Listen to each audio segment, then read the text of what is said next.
An independent study finds that if the state defaults on the 38 studios debt, Rhode Island's bond rating would be downgraded to junk status.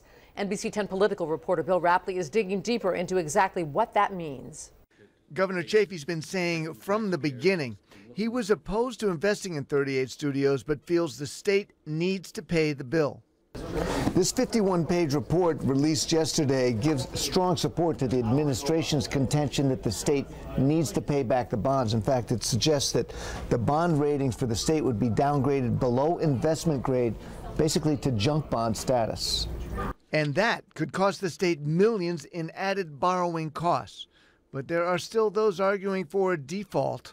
Robert Paquin is with the state Republican Party. We need to default and let the insurance company investigate what went on here. There's been talk today about potential downgrades in our bond rating. We need to find out what really went on here, and the only way to do that with full efficacy would be to default. And there's another motivation by those opposed to making the payments.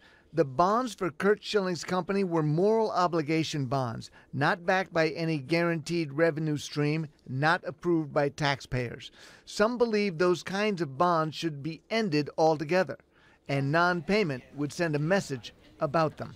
I think we should look at this mechanism of moral obligation bonding where we go around the taxpayer and we make these promises. We write on a piece of paper it's not a promise, but then everybody considers it a promise. I think if we want to repudiate that approach, then it's important as a policy consideration, whether we save money or not, for us to make a stand.